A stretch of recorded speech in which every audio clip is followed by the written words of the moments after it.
अस्सलाम वालेकुम and a very good morning. जागो लाहौर में आप सबको खुश आमदीद कहते हैं जनाब। एक हस्ती मुस्कुराती और खूबसूरत सी सुबह के साथ मैं हूँ आपकी होस्ट मुनीबा आसिफ, इस उम्मीद और इस दुआ के साथ हमेशा की तरह कि जनाब आप लोग जहाँ कहीं भी होंगे खैरियत से होंगे, खुशबाश होंगे। अपना ख्याल तो रख ही रहे होंगे, लेकिन अपने इर्द गिर्द का ख्याल भी ज़रूर आप लोगों ने रखना है। आजकल थोड़ी सी तबीयत नासाज गुजर रही है और ये जनाब मौसम का है असर, और मेरे जैसे बहुत से और भी लोग हैं जो हमें देख रहे हैं इस वक्त वायरल इन्फेक्शन में ख़ास तौर पर मुब्तला होते जा रहे हैं। फ्लू, नज़ला, ज़ुकाम और ख़ास तौर पर गला बहुत ज़्यादा ख़राब होता जा रहा है और इसमें फ़ज़ाई आलूदगी एक अहम रोल प्ले कर रही है। इसलिए मैं कहती हूँ कि अपने माहौल का भी आप लोगों ने ख़ास करके ख्याल रखना है। अभी आज के दिन के मुनासबत के हवाले से और आज के पैगाम के हवाले से बात कर लेते हैं। और मेरा ख़्याल ये है कि हम में से कोई भी शख्स ऐसा नहीं होगा कि जिसने ये अल्फाज नहीं सुने होंगे कि एक चुप 100 सुख। हालांकि ये बहुत मुश्किल काम है कि हर बात पे चुप रहा जाए। अभी मैं बात कर रही हूँ तो आप भी शायद ये सोच रहे होंगे कि चुप रहने का दर्ज दे रही है और ख़ुद बोलती जा रही है, लेकिन बात करने का मेरा मकसद ये होता है कि शायद जो सुनने वाले हैं उनमें से अगर एक दो लोग भी अगर मेरी बात पर अमल करें तो हमारा बात करने का जो मकसद है ना वो पूरा हो जाता है। जो मैं आप तक जो चीज़ें पहुंचाना चाह रही होती हूँ वो भी पूरी होना शुरू हो जाती है। आप अपनी ज़िंदगी के माजी में किए गए नुकसानात के बारे में ज़रा सोच कर देखें कि आपको कहीं ना कहीं उसमें अल्फाज का किरदार बहुत अहम मिलेगा। कि जब जब आपको किसी पे गुस्सा आता है और आप उस वक्त जो अल्फाज बोलते हैं, आपको उस वक्त अंदाज़ा नहीं होता कि आप क्या अल्फाज बोल रहे हैं। वो अल्फाज कुछ वक्त के बाद किस हद तक आपको ही अजियत पहुंचाते हैं। और जब भी कभी आपका दिल करे तो किसी पर तनकीद करने का या फिर आपको किसी पर बहुत ज़्यादा गुस्सा आ जाए और अगर आपने वहाँ पर खामोशी इख्तियार कर ली है तो यकीन जानिए ये घाटे का सौदा नहीं होता है। और ये करके देखिएगा, प्रैक्टिकल जब करेंगे ना आप तो तब आपको पता चलेगा कि मैं क्या बात कर रही हूँ और क्यों बात कर रही हूँ।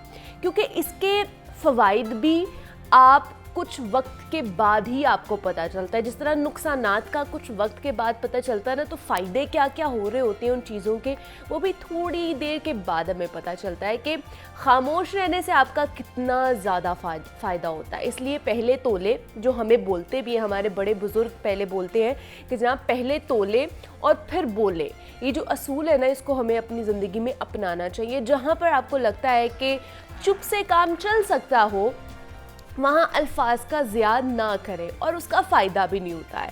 हमारे यहाँ पे कॉमन प्रैक्टिस क्या होती है कि अगर कोई बोल रहा होता है ना, तो हमारा ये होता है कि हम फ़ौरन से ना उसका जवाब ज़रूर दें, चाहे उसकी ज़रूरत है या नहीं है। बट हमारे अंदर एक बहुत ज़्यादा कह रहे कि कॉम्प्लेक्स आता जा रहा है कि हम लोगों ने भाई सुनना नहीं है, हम लोगों ने सिर्फ जवाब देना है, और वो चाहे उसकी ज़रूरत है उस वक्त में या नहीं है। हमने अपने अल्फाज जो हैं उनका ज़िया करना ही करना है। तो जहाँ पे आपको लगता है कि आपको गुस्सा आ रहा है, वैसे भी हमारे दीन में भी गुस्से को हराम कहा गया है, और वैसे भी कहते हैं ना कि गुस्से में आप वो उन अल्फाजों का इस्तेमाल ना करें जो बाद में आपके लिए बोझ बन जाए, जो बाद में आप उनके ऊपर रिग्रेट करें। हम लोग ज़िंदगी में कितनी दफ़ा ऐसे होता भी है, आप भी अगर अपने माजी में थोड़ा सा झांक कर देखें तो हम लोगों को रिग्रेट हो रहा होता है कि काश फ़लाँ सिचुएशन में मैं अपने गुस्से पर काबू पा लेती या पा लेता, तो शायद अब वो सिचुएशन उस तरह ना होती जिस तरह मैं अज्यूम कर रहा था। हम लोग फिर बाद में सिर्फ रिग्रेट ही करते हैं, हम लोग सिर्फ पछताते ही हैं, उसके अलावा कुछ भी नहीं होता। क्योंकि वो अल्फाज भी हमारे मुंह से निकल गए होते हैं और वो वक्त भी गुजर गया होता है। ना हम उस वक्त को वापस लेकर आ सकते हैं और ना ही अपने बोले हुए अल्फाजों को वापस लेकर आ सकते हैं।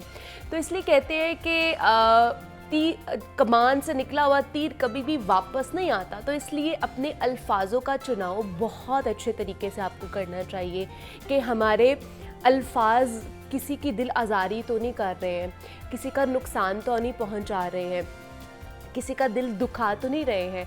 इसलिए बड़े ही बहुत ही जनाब नोटिस के साथ, गौर व फिक्र के साथ इन चीज़ों का और ख़ास करके अपने अल्फाजों का इस्तेमाल करना चाहिए। तो ये आज का मेरा पैगाम था कि आपने किस तरह, मैं कहूँगी कि कम बोलें और ज़्यादा सोचें। जितना ज़्यादा सोचेंगे ना, आपको उतनी ज़्यादा अक्ल आएगी, उतने ज़्यादा आपका जो तालीमात हैं और जितना आपका एक्सपोजर बढ़ेगा ना, आपको पता चलेगा कि चुप रहने में 100 सुख सही में कहते हैं हमारे बड़े बुजुर्ग। तो ये आज का पैगाम था मेरा। अभी हम आगे बढ़ते हैं अपने प्रोग्राम में। हमारे साथ इन स्टूडियोज़ में मौजूद हैं पंजाब डेंटल हॉस्पिटल के साबिक MS हैं डॉक्टर मोहम्मद आसिम फारूकी हैं। उनसे जनाब आज हम बात करेंगे और ख़ासतौर पर जैसे मैं बच्चों के दांतों के हवाले से बात की है कि जब बच्चों के दांत निकल रहे होते हैं, जिन्हें दूध के दांत भी कहा जाता है, तो उनकी टेक केयर किस तरह की जानी चाहिए, कौन कौन सी ऐसी हमें डाइट्स उन्हें देनी चाहिए और बच्चों को किस तरह हम लोग इस तरफ राग़िब कर सकते हैं कि वो बचपन से ही अपनी ओरल हाइजीन का ख्याल रखें ताकि बड़े होते हों तो उनके दांत अच्छे निकले। तो डॉक्टर आसिम, आपको वेलकम कहती हूँ जागो लाहौर में। वेरी गुड मॉर्निंग, कैसे हैं आप? अल्हम्दुलिल्लाह, अल्लाह का शुक्र। आप सुनाएं? मैं भी बिल्कुल ठीक ठाक। अरे डॉक्टर आसिम, जैसे मैं बात करी कि हम लोग तो बड़े हो जाते हैं तो हमें पता होता है कि अच्छा हमने अपनी दांतों की हाइजीन को किस तरह प्रॉपरली मेंटेन करना है, डॉक्टर को भी विजिट करना है, लेकिन जैसे जैसे बच्चे बड़े हो रहे होते हैं तो दे डोंट नो कि उन्होंने किस तरह अपने दांतों की टेक केयर करनी है। वालिदैन इस हवाले से बहुत ज़्यादा फिक्रमंद होते हैं। तो सबसे पहले बात कर लेते हैं जो बच्चों के दूध के दांत निकल रहे होते हैं, उनकी किस तरह टेक केयर की जा सकती है, हिफाजत किस तरह की जा सकती है? हमारे माशरे में ये है कि माँ बाप जो है ना, वो बच्चा जब पैदा होता है उसके थोड़े से बाद अपने आप को रिलीफ देने के लिए बॉटल फीडिंग शुरू कर देते हैं। Exactly, that is the major factor. Okay. उसमें आपके जो सबसे उसमें जो बोन ऑफ कंटेंशन है वो आपका फीडर है, नीडर, उस पर जो निपल है आगे, वो बहुत ज़्यादा इन्फेक्टेड हो जाता है, शुगर उसमें आती है। तो मेजर काज तो शुगर है बेसिकली। मुंह के अंदर जरासीम है, उन्होंने उसको कन्वर्ट करना है एसिड में। सारी रात बच्चा दूध पीता रहता है, तो वो उससे दांत जो है ना सारी रात वो एसिड जो है वो अटैक करते रहते हैं दांत के ऊपर और उससे कैविटेशन वगैरह हो जाती है। लेकिन हमारे यहाँ पे है कि जी उसमें तो कैल्शियम होता है हमारे दूध में, तो वो हमारे दांतों के लिए तो बहुत अच्छा है, लेकिन उसमें शुगर भी है ना। और एसिड मुंह के अंदर जरासीम जो हैं जो उस एसिड शुगर को कन्वर्ट करते हैं एसिड के अंदर और वो रिपीटेडली अटैक करते रहते हैं सारी रात मुंह के अंदर दांतों के ऊपर। तो हम तो बल्कि ये सजेस्ट करते हैं कि अगर बच्चे का एक दांत भी निकला है तो it is a duty of the mother to clean it. वो कॉटन के साथ ही बेशक उसको साफ करती रहे। अच्छा। और अगर बच्चा 2.5 से 3 साल का हो गया तो फिर तो प्रॉपर ब्रशिंग की आदत डालनी चाहिए, at least before going to bed और in the morning after breakfast. मतलब 2.5 से 3 साल के बच्चे को ब्रशिंग कराना दांत उसके पूरे आ जाते हैं ना, 20 दांत हो जाते हैं उसके। तो उस केस में तो एक दांत से तो हम कहते हैं कॉटन से साफ करना शुरू कर दे मदर, और जब हो जाए तो खुद उसके में बच्चा इस काबिल नहीं कि वो ब्रशिंग खुद कर सके, तो खुद स्पेशल बच्चे हुए हैं ब्रशेज हैं उनको खुद इस्तेमाल करें वो, ताकि उनको एक तो आदत पड़ जाएगी, दूसरा उनको पता भी चलेगा कि इसका मकसद क्या है। अच्छा। तो मेन जो इसकी कैविटेशन की मेन काज है वो आपका शुगर ही है। अच्छा, excessive in the form of sweets तो ले लें आप।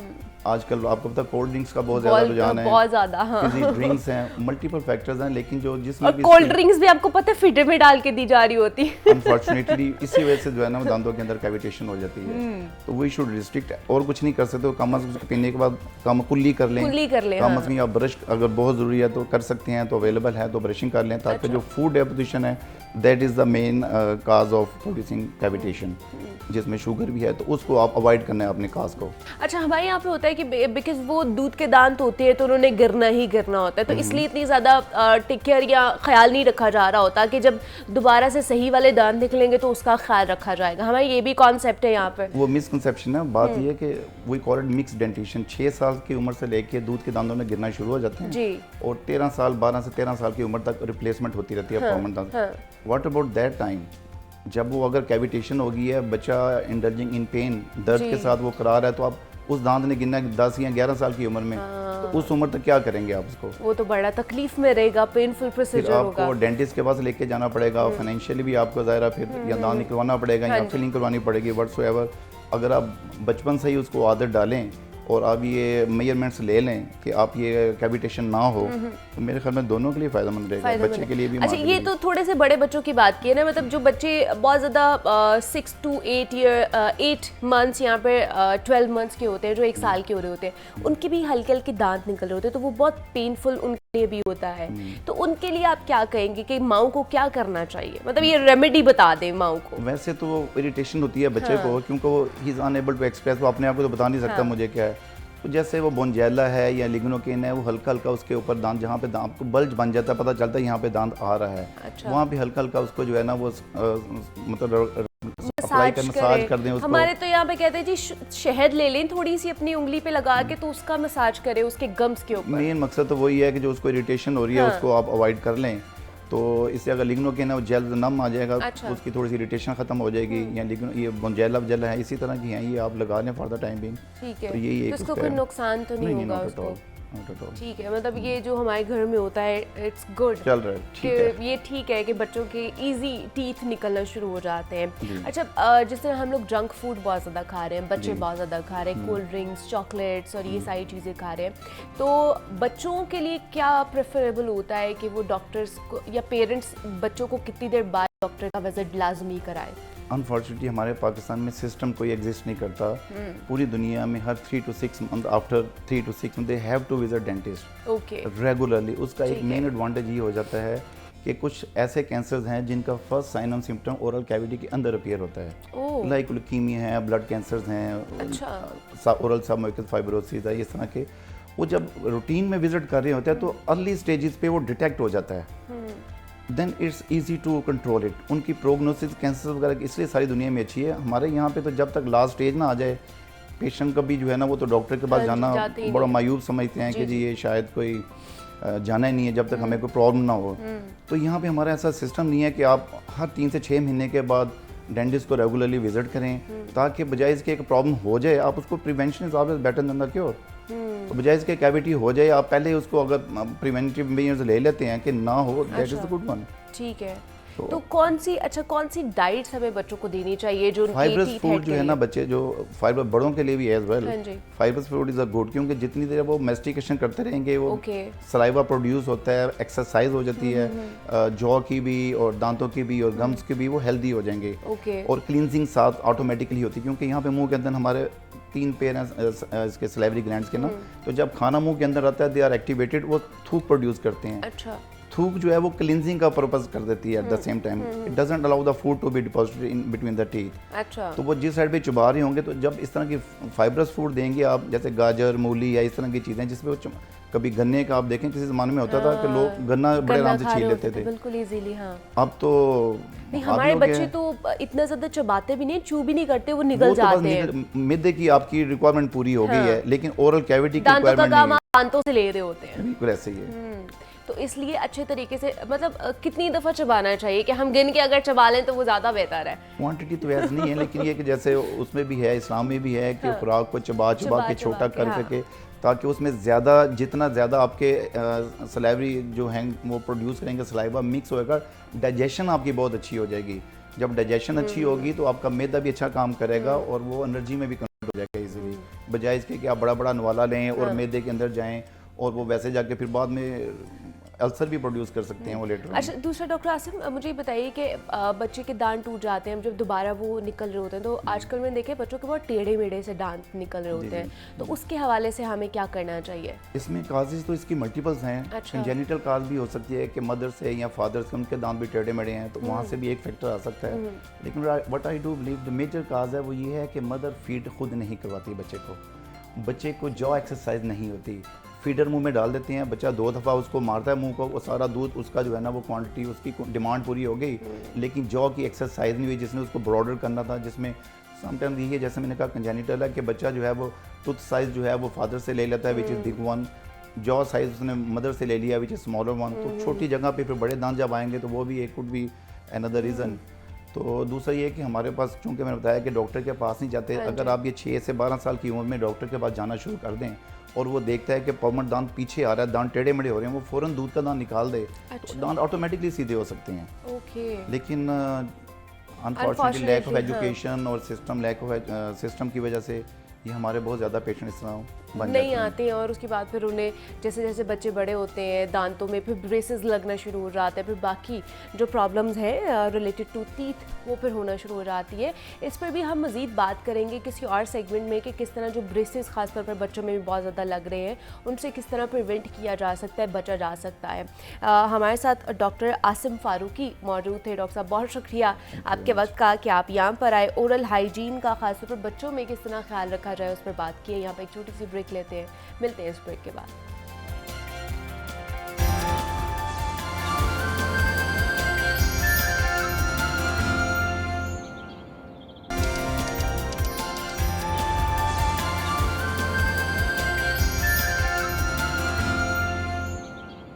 वेलकम बैक टू जागो लाहौर। जनाब, क्योंकि मौसम हमारा बदल रहा है और जिस तरह मौसम बदलता है हमारे पहनने ओढ़ने की चीज़ें बदल जाती हैं, लिबास बदल जाता है और हमारे खाने पीने की अशिया भी चेंज हो जाती है, क्योंकि सर्दियों की सौगात होती है मछली और हर कोई यही चाहता है कि जैसे सर्दियाँ आई हैं तो जनाब अब मछली का जो इनटेक है वो ज़्यादा से ज़्यादा हो जाता है। हमारे घरों में भी जब अगर कुछ खाने पकाने का दिल नहीं कर रहा तो बाहर जाके या तो फ़िश खा ली जाती है, फ़िश पार्टी होती है, या घर में मंगवा ली जाती है। तो मछली खाने के बहुत सारे फ़ायदे हैं। इसमें जनाब ओमेगा 3 फैटी एसिड्स पाए जाते हैं जो हमारे जिस्म के लिए, हमारी बॉडी के लिए बहुत अच्छे होते हैं। बहुत सी बीमारियों से हमें महफूज भी रखते हैं। हमारा जो इम्यूनिटी लेवल गिरा हुआ होता है उसको भी रोकते हैं और ख़ास तौर पर कहा जाता है कि हमारे खून को जमने से भी रोकते हैं, जो मुख्तलिफ बीमारियों का बाइस बनते हैं, जैसे हार्ट अटैक या फिर फॉलिज की अहम वजह बन सकते हैं। तो आज हमने फ़िश के बारे में बात करनी है कि फ़िश में मज़ीद और कौन कौन से न्यूट्रिएंट्स मौजूद होते हैं, हमें फ़िश को किस तरह खाना चाहिए और मतलब हमारे यहाँ पे मुख्तलिफ डिशेस बनती हैं। फ़िश की सालन भी बनता है, पुलाव भी बनता है, फिर बेसन वाली जो उसके ऊपर मसाले लगे हुए होते हैं, बेसन वाली फ़िश खाई जाती है जनाब, कोयलों के ऊपर पकाई जाती है, फिर उसके बाद ग्रिल की जाती है। फ़िश को मुख्तलिफ तरीके हैं फ़िश बनाने के भी। तो कौन सा तरीका बेहतर है जिससे हमें उसके ज़्यादा से ज़्यादा जो फ़ायदे हासिल हों, आज हमने उस पर बात करनी है। हमारे साथ डॉक्टर इरज अली मौजूद हैं, consultant clinical nutritionist and dietitian हैं। डॉक्टर इरज, आपको वेलकम कहती हूँ जागो लाहौर में। कैसी हैं आप? ठीक, थैंक यू सो मच।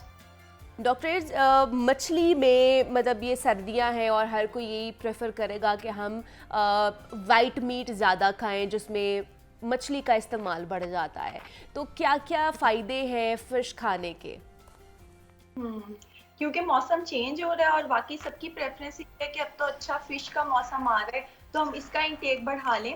तो जैसे आप बता रही थी कि फिश में ओमेगा 3 फैटी एसिड है, बिल्कुल ऐसा ही है। फिश फेमस है कि इसके अंदर ओमेगा 3 फैटी एसिड पाया जा रहा है बहुत अच्छी अमाउंट में, जिसकी वजह से हम बहुत अट्रैक्ट होके फिश का इंटेक विंटर्स में करना स्टार्ट कर देते हैं। इसके साथ साथ इसमें और बहुत से न्यूट्रिएंट्स पाए जा रहे हैं, जैसे कि कैल्शियम है इसके अंदर, फास्फोरस है, पोटाशियम पाया जा रहा है इसके अंदर। इसके अलावा इसके अंदर विटामिन डी कंटेंट पाया जा रहा है। विंटर्स में हम इसको प्रेफर कर रहे होते हैं क्योंकि यूजुअली क्या हो रहा है कि आपका सन एक्सपोजर जो है वो होने की वजह से आपको विटामिन डी यूजुअली मिल रहा है, जिसकी वजह से बॉडी में विटामिन डी सिंथेसाइज हो रहा है। लेकिन क्योंकि विंटर्स में हमें सन प्रॉपर्ली नहीं मिल पा रहा होता, तो हमारे लिए विटामिन डी का सोर्स फिश है जो बहुत अच्छे अमाउंट में हमें दे रहा है, जिसकी वजह से हमारी ब्रेन डेवलपमेंट हो रही है। फिश की वजह से हमारा इम्यून सिस्टम बढ़ रहा है। फिश के इंटेक से हमारा मेटाबॉलिज्म भी फास्ट हो रहा है। तो फिश का इंटेक विंटर्स में लेने से आपके बॉडी में बहुत सारे ऐसे न्यूट्रिएंट्स हैं जो बहुत अच्छे अमाउंट में वर्क मतलब rich in vitamins and nutrition, और मतलब सारी चीज़ें हमें ये फ़िश खाने से मिल सकती हैं जो जो भी न्यूट्रिएंट्स हमें चाहिए होते हैं दिन में। तो क्या डेली रूटीन में हम फ़िश खा सकते हैं, उसका इंटेक कर सकते हैं? अच्छा, स्पेसिफिकली अगर इसकी हम क्वांटिटी की बात करें तो फिश अमेरिकन हार्ट एसोसिएशन के अकॉर्डिंगली ट्वाइस अ वीक हमें लेनी चाहिए। डेली इसका इंटेक करना भी हमारे लिए बेनिफिशियल नहीं है। स्पेसिफिक अमाउंट्स होती हैं, जैसे अगर हम बात कर लें कि फिश, जैसे आप कह रही हैं कि बेनिफिट्स इसके हमें पता है कि बहुत ज़्यादा हैं, लेकिन इसको हम डेली क्यों नहीं लेंगे? डेली इसको इसलिए नहीं हम ले रहे क्योंकि इसके अंदर कोलेस्ट्रॉल भी पाया जा रहा है। ये एनिमल सोर्स है ना बेसिकली। अगर हम इसके बेनिफिट्स की भी बात करें फिर भी एनिमल सोर्स है, और जितने भी एनिमल सोर्सेज हैं उन सब में कोलेस्ट्रॉल पाया जा रहा है।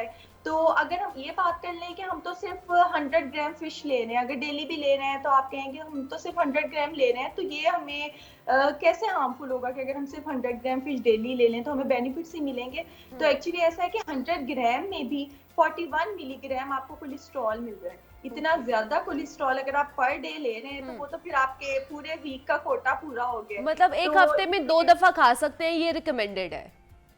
ट्वाइस अ वीक लें आप, ये आपके लिए बेनिफिशियल है। लेकिन हमें फिर खाना किस तरह चाहिए? अगर ट्वाइस अ वीक हम लोग खा रहे हैं, जैसे मैंने बात की थी कि मुख्तलिफ तरीके से हमारे घरों में भी फ़िश बनती है, या अगर हम बाहर से भी ऑर्डर करते हैं या बाहर से भी खाने जाते हैं तो मुख्तलिफ तरीके, बेसन वाली फिश होती है, बहुत ज़्यादा मसाले उसके ऊपर लगे हुए होते हैं, फिर ग्रिल फिश भी खाई जाती है, हमारे घरों में भी जो है ना उसको फ्राई करके खाया जाता है, उसका सालन भी बनाया जाता है, फिंगर फिश खाई जाती है, मतलब डिफरेंट टाइप्स ऑफ फिश हमें मिलती हैं। तो आपको क्या लगता है कि किस तरह इसका इंटेक होना चाहिए जिससे हमें इसके फ़ायदे ज़्यादा मिले ना कि नुकसानात हों? ज्यादातर क्या हो रहा होता है कि हमारे पाकिस्तान में उसको फिश को डीप फ्राई करके ही खाया जा रहा होता है। आपके और मेरे घरों में भी ऐसे हो रहा होगा कि हम कहते हैं जब तक फिश, अब विंटर्स आ रहे हैं, अब हमने क्या करना है, इसको फ्राई कर करके हाँ। फुल मसाले लगा के फिर हमने इसका इंटेक करना है। तो ये बिल्कुल हेल्दी तरीका नहीं है। इस तरीके से हम कर रहे होते हैं तो हमें ऑयल इंटेक भी हमारी बॉडी में जा रहा है और बाकी भी बहुत सारे केमिकल्स और जो हम चटपटे बना के खा रहे हैं तो उसके हमें हार्मफुल इफेक्ट्स काफी नजर आएंगे। तो फिश को अगर इसकी न्यूट्रिशनल वैल्यू बरकरार रखनी है तो हम पोच्ड फॉर्म में खा सकते हैं, इसको हम ग्रिल कर सकते हैं, स्टीम कर सकते हैं, बॉईल कर सकते हैं। इसके अलावा अगर यहाँ पे फिर बात आ जाती है कि डीप फ्राई करना पाकिस्तान में ज्यादा पसंद किया जा रहा है, तो वो मैं सिर्फ रिकमेंड करूंगी कि आप वंस अ मंथ सिर्फ एंजॉय करने के लिए चीट मील थोड़ा सा ले लें। अदरवाइज वो बिल्कुल रिकमेंडेड नहीं है कि हम उसको ना से बहुत ज्यादा फ्राई करके मसाले लगा के फिर खा रहे हैं। तो यहाँ जैसे अगर मैं बता रही हूँ कि पोच्ड फॉर्म में आप लें तो स्पेसिफिकली पोच्ड फॉर्म क्या है, ये इस तरह होता है कि अगर आप थोड़ा सा जो वाटर है उसको बॉईल करके जब वो सिमर होने लगेगा फिर उसके अंदर फिश अगर आप बनाएंगे तो ना उसमें किसी किस्म का ऑयल जाएगा, ना उसमें एडिशनल स्पाइसेस जाएंगी, तो न्यूट्रिशनल वैल्यू आपकी फिश की वैसे ही रहेगी और आप बाद में इसको कंबाइन कर सकते हैं वेजिस के साथ। तो ये बड़ा अच्छा आपका मील रहेगा अगर आप इस फॉर्म में ले रहे हैं। ठीक है। अच्छा, हमने ये तो बात की है कि किस तरह इसका कुकिंग मेथड हमारा होना चाहिए। हमारे यहाँ पे मुख्तलिफ किस्म के फिशेस भी मिलती हैं, मतलब जिसमें राऊ आ जाता है, काला राऊ का जिसे कहा जाता है, बाम आ जाता है, टूना आ जाता है। तो अब मुझे ये बताइएगा कि इनमें से इस तरह और भी बहुत सारी हैं फिशेस, तो इनमें से कौन सी मछली हमारे लिए ज़्यादा बेहतर है, उसका इंटेक हम लोग कर सकते हैं? आप क्या सजेस्ट करती हैं? अच्छा, यहाँ पे अगर हम फिशेस की बात कर लें कि कौन सी फिश जो है हमारे लिए बेनिफिशियल रहेगी, तो हम कह सकते हैं कि अगर हम सालमन ले रहे हैं या ट्यूना ले रहे हैं तो ये बहुत हेल्दी ऑप्शन है। क्यों? क्योंकि इसके कोई हार्मफुल इफेक्ट्स नहीं है। यहाँ पे ऐसे हो जाता है कि फिश लेते हुए हम ये नहीं सोच रहे होते कि इसकी कौन सी टाइप लेनी चाहिए। हम कह रहे होते हैं कि ये सारी हमारे लिए बेनिफिशियल रहेगी क्योंकि फिश है ना ओमेगा 3 रिच है। लेकिन क्या हो रहा होता है कि फिश, क्योंकि आपको पता है कि ये सी फूड है, तो ये फिश का इंटेक, फिश भी कहीं से अपने मील ले रही है, तो जो फिश इंटेक कर रही है वो पानी में अक्सर जौन सा है हार्मफुल केमिकल्स या हार्मफुल ऐसे इंसेक्ट्स खाने की वजह से मर्करी लेवल्स हमारी बॉडी में आके बढ़ा देती है। मर्करी लेवल बढ़ा देने की वजह से हमें बहुत सारे इसके नुकसान भी नजर आ रहे होते हैं। इस वजह से यूजुअली जो शार्क है या ऐसी हार्मफुल फिशेज हैं वो उसका इंटेक करने से मैं बिल्कुल मना करती हूँ। तो सालमन और ट्यूना रिकमेंडेड है। अगर आप ये ले रहे हैं तो इसके कोई हार्मफुल इफेक्ट्स नहीं है, या आप विंटर्स में इसका इंटेक करें twice a week. Twice a week उसका जो है ना टूना और सालमन उसका हम लोग इंटेक कर सकते हैं। अच्छा, दूसरा मुझे बताइए, जिनको बीपी का प्रॉब्लम होता है, जिनको हार्ट का प्रॉब्लम होता है, कोलेस्ट्रॉल का प्रॉब्लम होता है, उनके लिए आप क्या सजेस्ट करेंगी, वो कितनी फ़िश का इंटेक कर सकते हैं? अच्छा, यूजुअली अगर मैं ये कह रही हूँ कि ट्वाइस अ वीक हर बंदा ले सकता है फिश, तो यहाँ अगर हार्ट पेशेंट्स की हम बात कर लें तो हमने डिफरेंट वीडियोस में यूट्यूब पे, गूगल पे देखा होगा कि जो फिश है वो बहुत बेनिफिशियल है हार्ट पेशेंट्स के लिए भी, और हर तरीके से इसके बेनिफिट्स हमें शॉर्ट क्लिप्स में भी नजर आ रहे होते हैं कि आप हार्ट पेशेंट्स है तो आप फिश का इंटेक करें। तो मैं ये कहती हूँ कि बिल्कुल भी ऐसा नहीं है। आप इस तरह किसी भी वीडियो पे ब्लाइंडली ट्रस्ट नहीं करें जब तक आपको उसका कोई साइंटिफिक एविडेंस ना पता हो। तो जो फिश है बेसिकली, जैसे मैं पहले भी बता चुकी हूँ कि इसके अंदर कोलेस्ट्रॉल कंटेंट पाया जा रहा है, तो हार्ट पेशेंट्स को ट्राइग्लिसराइड और कोलेस्ट्रॉल को बहुत ज्यादा मद्देनजर रखते हुए अपना खाना इंटेक, फूड ये अपनी सिलेक्शन करनी चाहिए। तो अगर हम फिश का इंटेक हार्ट पेशेंट्स के लिए देखें तो सिर्फ वंस अ वीक हम लेंगे, जैसे नॉर्मली ट्वाइस ले रहे हैं तो यहाँ पे हम वंस अ वीक कर लेंगे। इंटेक आपने जरूर लेना है क्योंकि ये हेल्दी सोर्स ऑफ फैट भी है, एनिमल प्रोटीन है, आपको फैट कंटेंट हेल्दी वे में मिलेगा, लेकिन इसको कम इंटेक करना है। आप नॉर्मल बॉडी को देखते हुए कि ठीक है ये ट्वाइस अ वीक बाकी सब ले रहे हैं तो मैं भी ऐसे लूंगा, तो बिल्कुल ऐसा नहीं है। आप वंस अ वीक लेंगे आपके लिए इंटेक थोड़ा कम है, अदरवाइज आपका कोलेस्ट्रॉल बढ़ जाएगा और आपको हार्ट इश्यूज बजाय इसके कि रिजॉल्व होने के मजीद बढ़ जाएंगे, ब्लॉकेज बढ़ जाएगा। एनिमल सोर्स जितने भी हैं वो हार्ट पेशेंट्स को बिल्कुल रिस्ट्रिक्ट करने चाहिए, कम से कम लेने चाहिए। दूसरा मुझे ये बताइएगा डॉक्टर ने, जो हमारे घरों में होता है कि सर्दियाँ जैसे आना शुरू हो जाती है तो हम लोग ज़्यादा सारे फ़िश लेकर आ जाते हैं और उनको ख़ास तौर पर वॉश आउट करके फिर मसाला लगा के फ्रीज़र में रख दिया जाता है कि जिसका दिल करेगा वो निकालेगा, फ्राई करेगा और खा लेगा। और मतलब ये हफ्ते तक ये चीज़ें चल रही होती है, काफ़ी देर तक ये चीज़, क्या इस तरह हमें फ़िश को मसाला लगा के फ्रीज़र में रखना चाहिए या उसके जो न्यूट्रिएंट्स होते हैं वो कम होना शुरू हो जाते हैं और जैसे ही वो फ़िश आए और उसको खा लेना चाहिए पकाकर? अच्छा, सबसे ज़्यादा बेनिफिशियल तो यही है कि आप फ्रेश मील ही लें। फ्रेश मील को आप लो टेम्परेचर पे कुक करें, यानी अगर मैं फ़िश की बात भी करूँ तो इसको आप फ्रेशली, जब भी जैसी फ़िश आई है मार्केट से, आप इसको क्या करेंगे, लो टेम्परेचर पे कुक करेंगे और इसको आप एज़ इट इज़ ही ले लेंगे। लेकिन फिर भी यहाँ पे, क्योंकि जैसे अगर हम डीप फ्राई करके ले रहे हैं तो बहुत ज़्यादा ज़रूरी है कि हम उसको मैरिनेशन करके उसके बाद फिर ही हम इनटेक उसका कर रहे होते हैं, तो काफ़ी घंटे हम उसको फ्रिज में रख लेते हैं या फ्रीज़ कर लेते हैं, तो ये बिल्कुल रिकमेंडेड नहीं है। अगर आप फिर भी इसको थोड़ी देर के लिए स्टोर करना चाह रहे हैं तो आप 1 घंटे से ज़्यादा या मैक्सिमम 1 आवर 45 मिनट्स, इससे ज़्यादा मैं रिकमेंड नहीं करूँगी। सिर्फ इतने टाइम तक आप इसको स्टोर करें, उसके बाद आप उसको जौन सा इनटेक कर लें। इससे ज़्यादा आप अगर रखेंगे तो उसकी जो न्यूट्रिएंट्स है वो बिल्कुल लॉस होने लगेंगे और जो बिला वजह के इतने मसाले हमने ऐड किए हुए तो वो भी जौन सा है ना मर्करी लेवल को बढ़ाने में बहुत ज़्यादा हार्मफुल साबित हो सकते हैं। तो इसलिए ज़्यादा देर तक किसी भी चीज़ को स्टोर करना बेहतर नहीं होता है। हमारे घर में फ़िश को मसाला लगा के ख़ास तौर पर फ्रीज़ कर दिया जाता है कि टाइम की बचत भी होती है कि कोई आएगा और ख़ुद भी जब दिल किया फ्रीज़र से निकाला 1-2 पीस और उसको फ्राई करके खा लिया। तो इस तरह नहीं करना, ये रिकमेंडेड नहीं है। दूसरा, जितनी आप बैलेंस डाइट लेंगे, आपको प्रोटीन चाहिए, आपको कार्ब्स भी चाहिए, हेल्दी कार्ब्स चाहिए, हेल्दी फैट्स चाहिए, आपको विटामिन चाहिए, मतलब जितने भी न्यूट्रिएंट्स हैं आपको इससे मिलते हैं, फ़िश खाने से मिलते हैं, लेकिन इसको भी एतदाल में रह के आप लोगों ने इसका इस्तेमाल करना है। जिस तरह डॉक्टर एरिज हमें बोल रही थी कि हफ्ते में आप 2 दफ़ा खा सकते हैं, डेली नहीं खा सकते, उसकी वजह से ज़्यादती जब आपके बॉडी में हो जाएगी वो भी नुकसानदेह साबित हो सकती है। तो डॉक्टर एरिज अली हमारे साथ मौजूद थी, न्यूट्रिशनिस्ट है। डॉक्टर एरिज, बहुत शुक्रिया आपका कि आपने इसके ऊपर हमसे बात की है और हमें टिप्स दी है। यहाँ पे एक छोटी सी ब्रेक लेते हैं और मिलते हैं इस ब्रेक के बाद।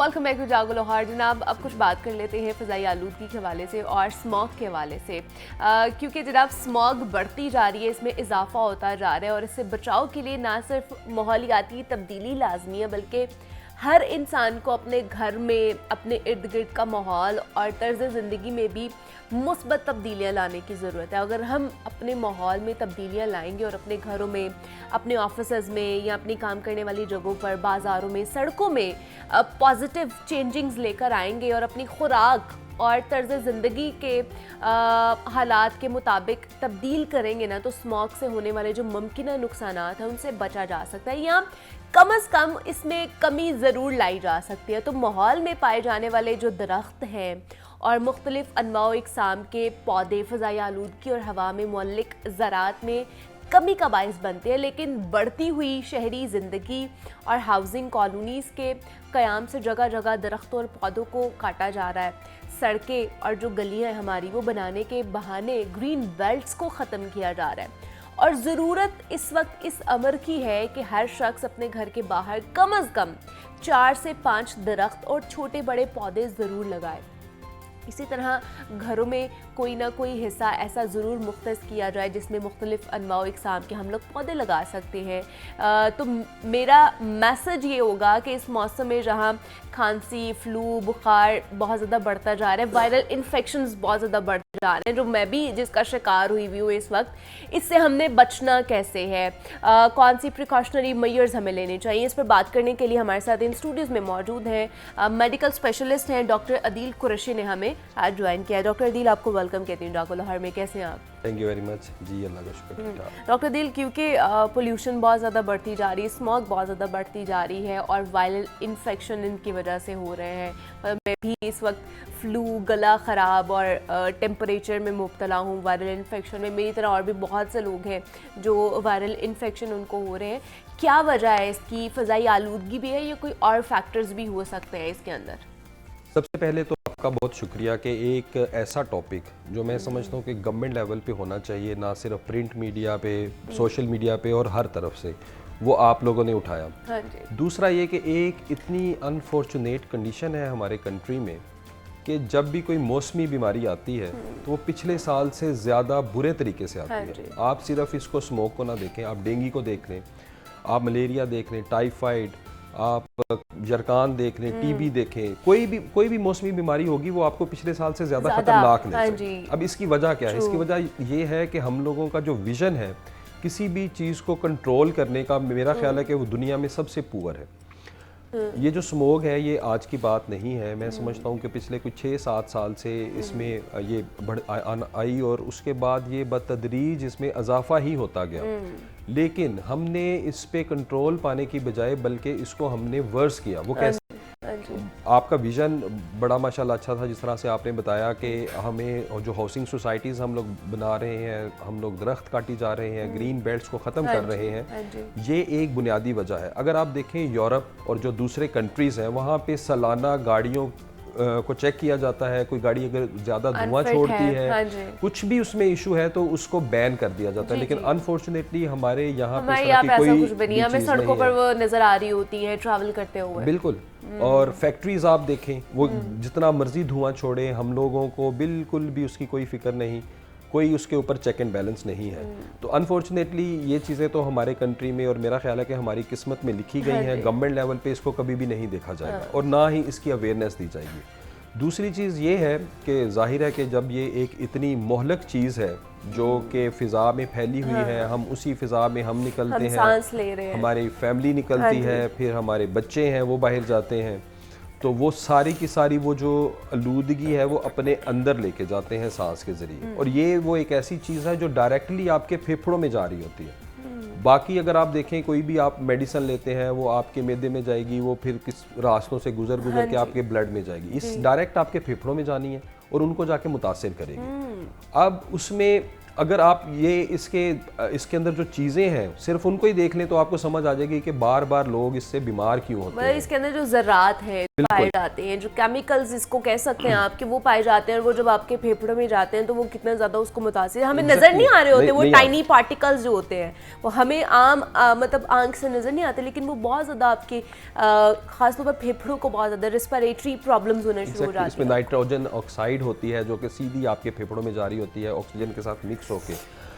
अच्छा, अब देखें कि क्या इतनी सर्दी है, जिस तरह से आप भी जुकाम में मुब्तला है, आपको लगता है कि इतनी बड़ी सर्दी, इतना मौसम ख़राब है कि बिल्कुल भी नहीं है। बिल्कुल। और मैं इस टाइम पे भी यहाँ पे जो मौजूद हैं लोग, उनसे पूछ लीजिए, उनमें से तकरीबन 70% लोग ऐसे होंगे जिनको कम से कम गले में खराश ज़रूर बिल्कुल ऐसे ही है। हमारी टीम के कितने मेंबर्स हैं जिनको गले में खराश, यहाँ पे फ्लू लाजमी है, जिस तरह मेरा हाल हुआ है। लेकिन अभी मौसम ऐसा नहीं है, अभी तो मौसम ख़राब होना है, अभी तो स्मोक आनी है। अच्छा, इसमें ना कुछ बहुत ज़्यादा मेरा ख्याल है कि एहतियात की जिन लोगों को ज़रूरत है, उसमें से हमारे पास बेचारे मरीज़ आते हैं जो कि ओल्ड एज, जिनकी उम्र कोई 60 प्लस हो जाती है। कुछ ऐसे पेशेंट्स हैं जो स्मोकिंग करते रहे और उनके जो लंग्स हैं वो ऑलरेडी मुतासर होते हैं, उनको सांस का मसला और ये चीज़ें चलती रहती हैं। फिर दमे के मरीज़ हैं हमारे पास जिनको वैसी सर्दियों में उनका बेचारों का सांस ख़राब हो जाता है, लेकिन ये स्मोक की वजह से मज़ीद। फिर कुछ ऐसे पेशेंट्स हैं जिनको पहले टीबी हुई होती है, अच्छा, उनके फेफड़े मुतासिर होते हैं, कोई ना कोई स्कार रह जाता है फेफड़ों के ऊपर, और जिसकी वजह से कोई भी अगर इन्फेक्शन होगा तो वो एक आम हेल्दी इंडिविजुअल से जल्दी उसको ले लेंगे। उसके अलावा भी बहुत सी ऐसी बीमारियां हैं जो आपके फेफड़ों को, कोई खुदा न खास्ता लंग कैंसर है किसी बंदे को, तो इस तरह के जो मरीज़ हैं उनके लिए तो मैं समझता हूँ कि ये जहर से भी अगली चीज़ है। वो हाई रिस्क पे होते हैं ना कि वो बीमार हो सकते हैं, इससे इफेक्ट हो सकता है। बिल्कुल। अच्छा, इन लोगों को तो मैं समझता हूँ कि बहुत ज़्यादा एहतियात की ज़रूरत है। एहतियात इन टर्म्स के आप कोशिश करें अपने थोड़ा घरों तक महदूद रहें।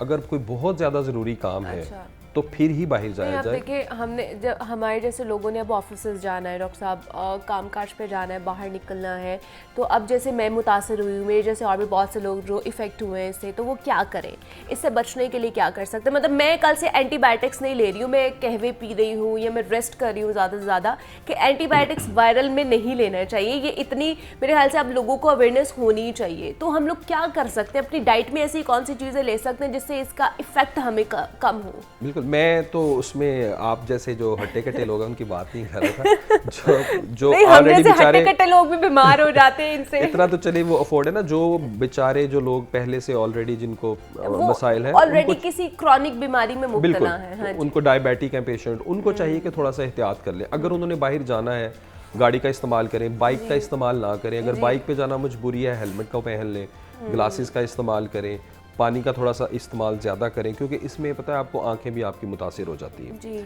अच्छा, दूसरा ये है कि जो आम हेल्दी लोग हैं, अगर तो वो चूँकि हमारे कंट्री में माशाल्लाह से ट्रांसपोर्ट का निज़ाम भी ऐसा है कि अगर आपने लोकल किसी बस सर्विस पे जाना है तो वो नियर टू इम्पॉसिबल हो जाता है आपके लिए। तो कोशिश करें, वैसे बाइक से इन मौसम में ना बाइक से ज़्यादा बेहतर है कि आप लोकल ट्रांसपोर्ट का यूज़ करें, क्योंकि वो थोड़ी सी बंद होती है, डायरेक्ट हवा नहीं आ रही होती, आपके अंदर डायरेक्ट हवा नहीं जाती। अगर फिर भी आपने जाना है, मास्क पहने, उसके ऊपर हेलमेट पहने, ग्लासेस का इस्तेमाल करें, पानी की बोतल अपने साथ रखें। अगर कोई भी इस तरह का मसला होता है तो पानी का इस्तेमाल किया जाए। बाकी जो हेल्दी लोग हैं ऑब्वियसली उन्होंने अपनी एक नॉर्मल हेल्दी रूटीन लाइफ जो है वो गुजारनी है, तो उसमें भी ये है कि थोड़ा अगर मास्क का वो इस्तेमाल कर लें तो डायरेक्ट एयर अंदर नहीं जाएगी। आई नो कि ये बड़ा मुश्किल है। हम लोगों ने कोविड में भी जिस तरह से लोगों को स्टार्ट में मास्क पहनाए और लोगों को समझाया, वो आगे मतलब एक बंदे को समझाने के लिए हमें आधा घंटा लगता था, आगे से बहस व मुबाहिसा और वो सारी चीज़ें शुरू हो जाती थी, क्योंकि ये चीज़ें हमें जल्दी समझ भी नहीं आती जब तक खुदा न खास्ता हमारे ऊपर ये खुद से चीज़ नहीं आ जाती। सेकंड ये कि जिस तरह से आपने अभी बताया एंटीबायोटिक्स का, तो मैं थोड़ा सा आवाम को बता देना चाहता हूँ कि इसका इलाज कोई भी इस तरह की एंटीबायोटिक्स, कोई भी मेडिकेशंस, ये चीज़ें नहीं हैं। हाँ जी, बिल्कुल। अगर आपके गले में दर्द है, आपका गला बहुत ज़्यादा तकलीफ में है, रेड हो गया है, तो आप कोई पेन किलर्स, पैनाडोल सिंपल ले सकते हैं, ठीक है। कोई और पेन किलर ले सकते हैं, थोड़ा सा अपने मतलब भाप ले सकते हैं, पानी का इस्तेमाल ज़्यादा करें, कहवा ले लें, लेकिन इसमें एंटीबायोटिक्स और दूसरी जितनी भी ड्रग्स हैं उनका कोई रोल नहीं। हाँ, अलबत्ता एंटी एलर्जिक्स आप ले सकते हैं। ओके। तीसरी ये चीज़ कि चले एक स्मोक का है, चूँकि हमारे वो सारी चीज़ें साथ साथ चल रही होती हैं, तो मैं लोगों को बताता चलूँ कि जो भी हमारे लोग हैं 60 साल से ज़्यादा उम्र जिनकी है, या जिनको ऑलरेडी कोई मसाइल थे फेफड़ों के या इस तरह के, उनको चाहिए कि वो अपनी वैक्सीनेशन लाजमी करवा लें। अच्छा, तो जो लोग भी इस वायरल इन्फेक्शन में मुब्तला हैं, अपनी डाइट का खास तौर पर ख्याल रखें, फ्रूट्स का इंटेक ज़्यादा से ज़्यादा करें, जूसेस का इंटेक ज़्यादा से ज़्यादा करें, ताकि आपकी इम्यूनिटी बढ़े और आप इन बीमारियों से जो है ना वो लड़ सकें और इनसे बच भी सकें। डॉक्टर अदील कुरैशी हमारे साथ मौजूद है। डॉक्टर अदील, बहुत शुक्रिया आपके वक्त का कि आप यहाँ पर आए, वायरल इन्फेक्शन के हवाले से हम बात करें थे। यहाँ पर छोटी सी ब्रेक लेते हैं, मिलते हैं इस ब्रेक के बाद।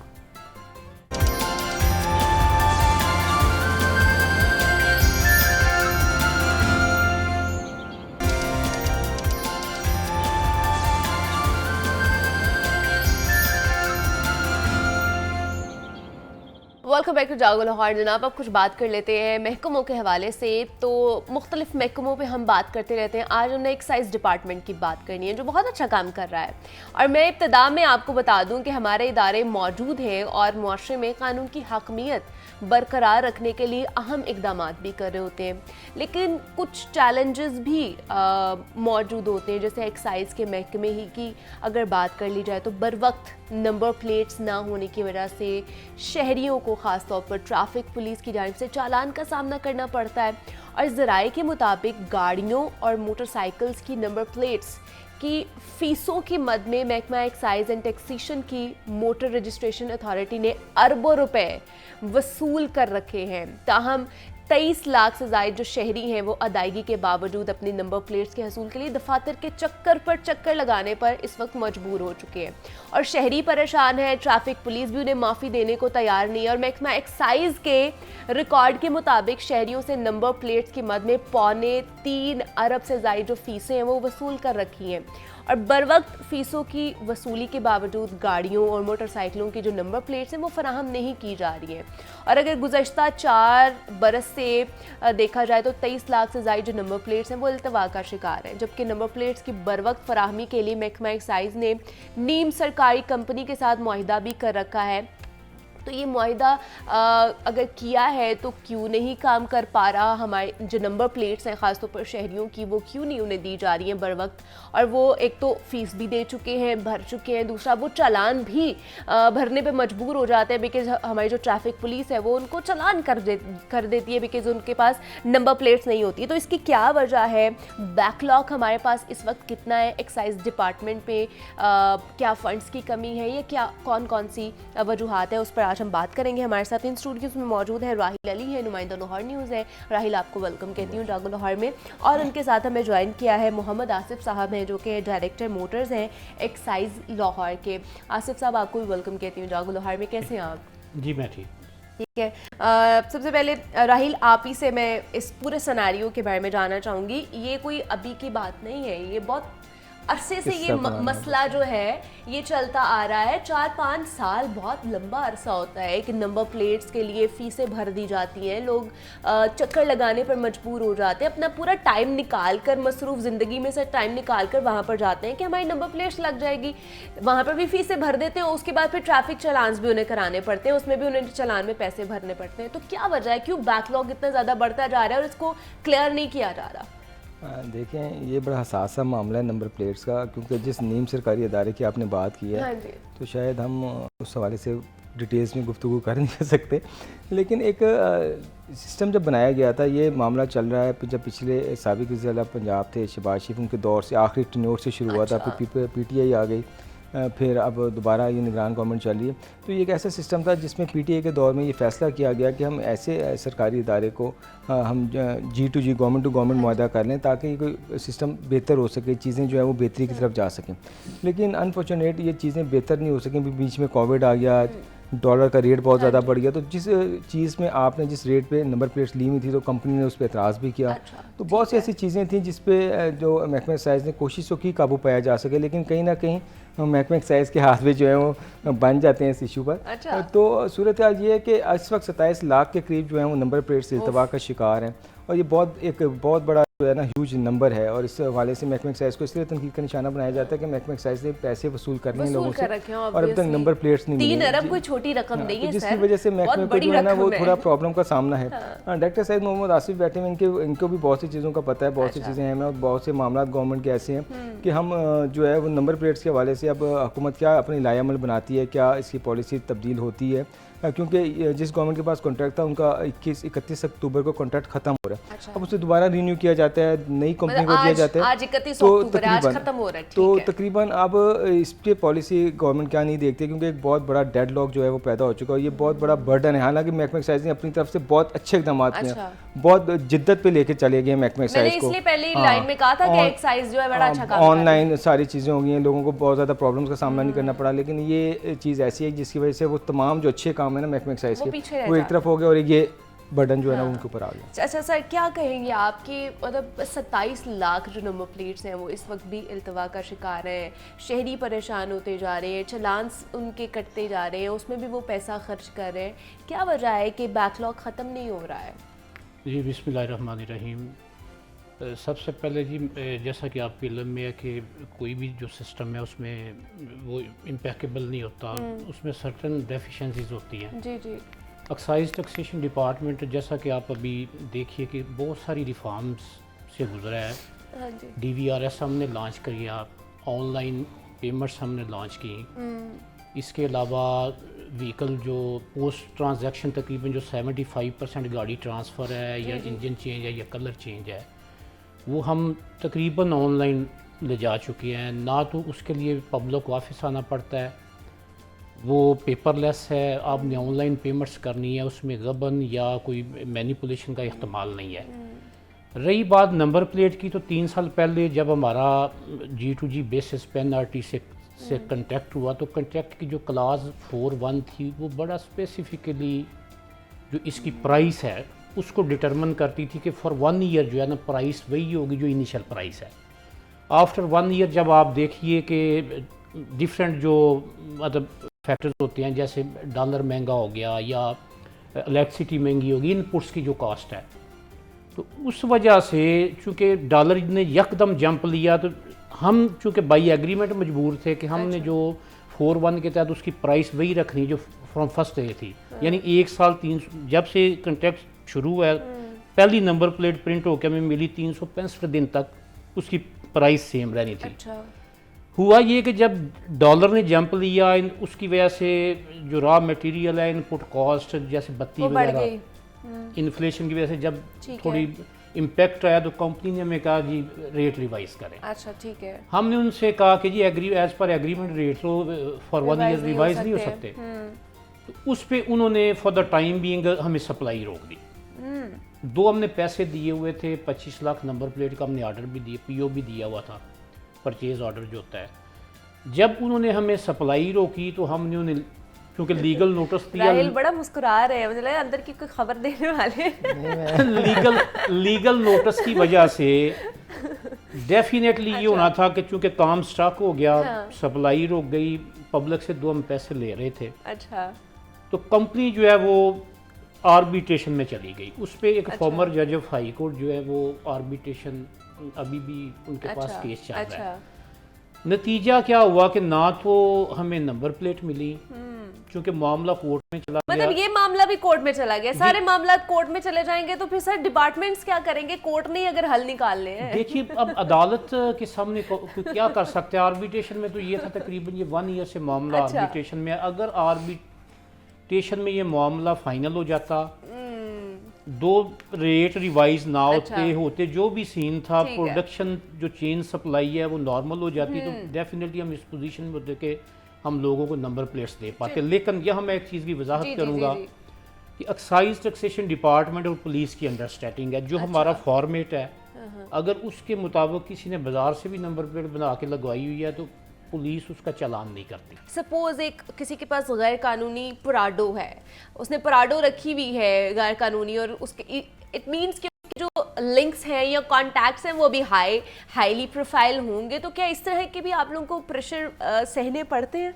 एक्साइज डिपार्टमेंट की जो डोमेन है उसमें हम अनरजिस्टर्ड व्हीकल्स के खिलाफ कार्रवाई करते हैं, और वो गाड़ियाँ जो डिफॉल्टर ऑफ टोकन टैक्स हुई है, जो सालाना टैक्स बर वक्त ना दें। जहाँ तक जो मैं समझ पाई हूँ आपका सवाल वो ये है कि नॉन कस्टम पेड की शरह बात। नॉन कस्टम पेड जो गाड़ी है उसको चूँकि हमारा सेक्शन 23 में कहता है कि हर वो गाड़ी जो रोड पे है उसको प्रॉपर रजिस्टर्ड होना चाहिए एक्साइज के पास। उसके अगेंस्ट हमारा चूँकि जो हमारी ज्यूरिसडिक्शन है इन द सेंस इन्वोक होती है, जो कस्टम एक्ट है ना, हम वो गाड़ी पकड़ के कस्टम के हैंड ओवर करेंगे। ओके, ठीक है। हर वो आर्टिकल जो मुल्क से बाहर जाता ही आता है, उसकी ज्यूरिसडिक्शन कस्टम की है। ठीक है। अगर उस पर कोई ड्यूटी है, अगर उस पर कोई टैक्सेस हैं, तो वो कस्टम डिपार्टमेंट का इख्तियार है उसको सेस करे और रिकवर करे। हम वो गाड़ी पकड़ के नॉर्मली उनके हवाले कस्टम के हैंड ओवर करते हैं। अच्छा, दूसरा जैसे टोकन टैक्स की आपने बात की, अगर कोई 1 साल तक टोकन टैक्स नहीं देता तो आप लोगों ने उनकी गाड़ी बंद कर देते हैं या वार्निंग दे देते हैं उन्हें? हमारा जो टैक्स है जी ये एडवांस टैक्स है। जुलाई और अगस्त में इस पे 10% रियायत होती है, रिबेट के साथ हम लेते हैं। उसके बाद जो 4 माह वो ग्रेस पीरियड होता है। 1 जनवरी से हम इसके खिलाफ कोर्स मुहैया लेते हैं। नॉर्मली आजकल हमने अमेरिकन तर्ज पे जो आयरन लॉक हैं वो हम इसको सड़क पे लगा देते हैं, क्योंकि हमारी तमाम पेमेंट्स ऑनलाइन है। मौके पे नॉर्मली लोग टैक्स दे रहे होते हैं। अगर वो क्रॉनिक डिफॉल्टर है, पुराना है 10, 15, 20 साल से, अगर वो हमारा टैक्स नहीं दे रहा तो उस गाड़ी को हम थाना में या अपने ऑफिस में बंद कर देते हैं। और अगर कोई फीमेल गाड़ी चला रही है और उसने जो है ना वो टोकन टैक्स 1 साल से ना भरा हो, तो फिर क्या उसे वार्निंग देके जाना? 1 साल का कोई इशू नहीं, क्योंकि मशर की सोसाइटी है। लेकिन अगर 1 साल से ज्यादा है तो फिर हम जेंडर डिस्क्रिमिनेशन नहीं करते हैं। ये और होनी भी नहीं चाहिए। मौलवी साहब है, कोई खातून है या कोई नौजवान है या कोई स्टूडेंट है, देखिए टैक्स तो देना है। पाकिस्तान से हमारी बुनियादी हक है। हाँ जी। जो बेहतरीन तरीका है ना कि हम अपने टैक्सेस टाइम पे दें, और हम टैक्स ले भी रहे हैं, इसमें हम जेंडर डिस्क्रिमिनेशन नहीं करते। अच्छा, ये मुहिम आप लोगों की कल से शुरू हो रही है या हो चुकी है? नहीं, हमारी मुहिम जी 1 मई से शुरू है।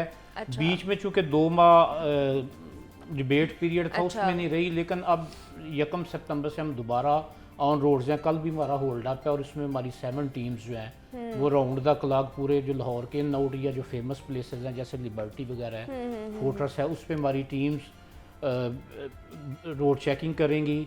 हर उस गाड़ी को हम टच करेंगे जो या तो अप्लाइड फॉर है या जो अपने टैक्सेस टाइम पे नहीं दे दे, non custom paid, stolen vehicles, चोरी की गाड़ी जो है वो पकड़ के हम पुलिस को देते हैं।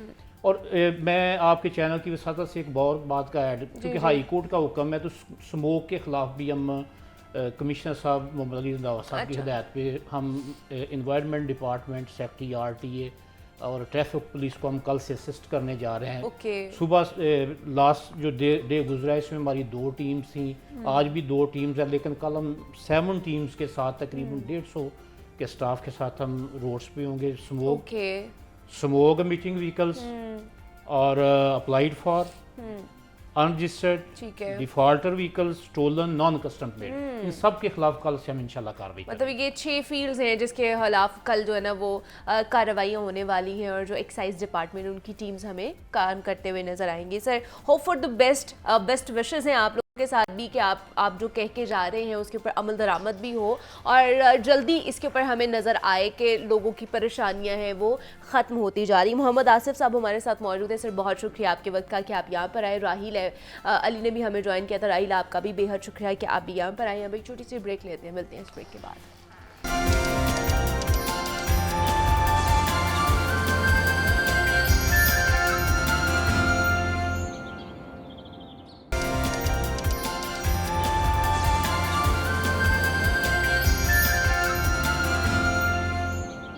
वेलकम बैक टू जागो लाहौर। जनाब, एक और इशू के बारे में बात कर लेते हैं कि गर्मियाँ आती हैं तो जनाब बिजली की लोड शेडिंग बहुत ज़्यादा होती है जिसकी वजह से लोग परेशान होती हैं और जैसे ही सर्दियाँ आती हैं तो गैस की लोड शेडिंग में इजाफा होना शुरू हो जाता है। गैस नहीं आती है घरों में। अभी भी जनाब आप अगर खाना या नाश्ता कर रहे होंगे तो मेरे ख्याल से बहुत से ऐसे लोग हैं जहाँ पर गैस नहीं आ रही होगी। मेरे अपने घर में गैस नहीं आती और इतनी मुश्किल होती है सुबह नाश्ता बनाते हुए भी कि दिल तो करता है कि मतलब कि अब क्या ही कहे कि कहीं से भी हमें रिलीफ नहीं मिल रहा। LPG की तरफ शिफ्ट भी नहीं हो सकते, वो भी इतनी महंगी है। मतलब मैं तो कहती हूँ 21 तोपों की सलामी देने का दिल करता है ये तमाम तर लोगों को कि हम लोग कहाँ जा रहे हैं, किस तरफ जा रहे हैं।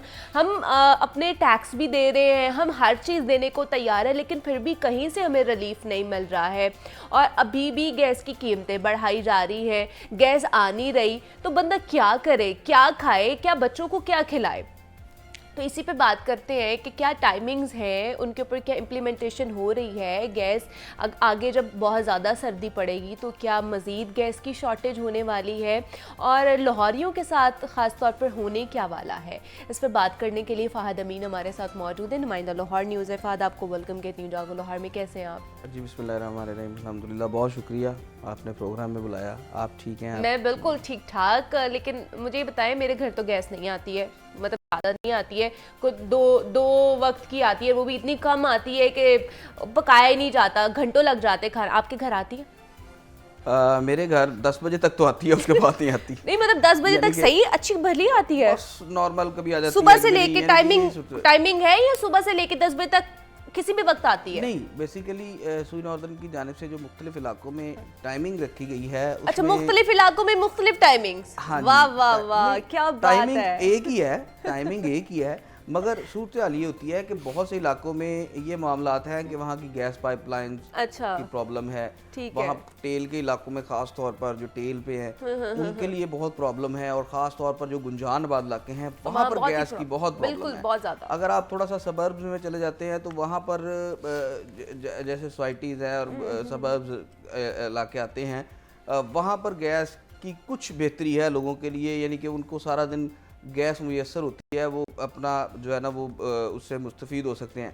मगर अगर आप शहर में जाते हैं, अंदरून शहर में जाते हैं या इसके जो है वो पुराने इलाके हैं जहाँ पर जिस तरह कृष्ण नगर हो गया, समनाबाद, राजगढ़, उसके बाद ये गड़ी शाहू, किला गुज्जर सिंह, पे ज़्यादा प्रॉब्लम है। इन इलाकों में बहुत प्रॉब्लम है और गुलबर्ग के बहुत से इलाके ऐसे हैं जहाँ पर बहुत प्रॉब्लम है। जी बिल्कुल, हमारे प्रॉब्लम इतनी वहाँ पर ज़्यादा है कि कहा हुआ है तीन टाइम जो है वो गैस आनी है, लेकिन 3 टाइम में उतनी गैस ही नहीं आती है कि बंदा हंडिया पका सके। मैं जिस तरह आप वो यानी कि गुस्से का इजहार कर रही है ना, इसी तरह हर बंदे की यही सिचुएशन है। मतलब वही ना, गर्मियां आती है तो बिजली की टेंशन पड़ जाती है, सर्दियां आती है गैस की टेंशन पड़ जाती है। बंदा क्या करे? मुझे तो लगता है हम ना पत्थर के दौर पे पहुंचने वाले हैं कि अब लकड़ियां जलाने पे मजबूर हो गए हैं। लोग जला रहे हैं लकड़ियां, लोग लकड़ियों की जला कीमत रहे भी हैं, महंगी हो जाएगी अब। लकड़ियों की कीमत भी ज़्यादा हो गई है। आप देखें उसके बाद एलपीजी लोग इस्तेमाल करते हैं। उसकी एलपीजी कीमतें? एलपीजी आम आदमी के बस की बात ही नहीं हाँ है। जी। एलपीजी को गरीब का फ्यूल कहा जाता था, मगर वो गरीब की पहुंच से बाहर है, बिल्कुल। जो जितनी उसकी कीमतें बढ़ गई हैं।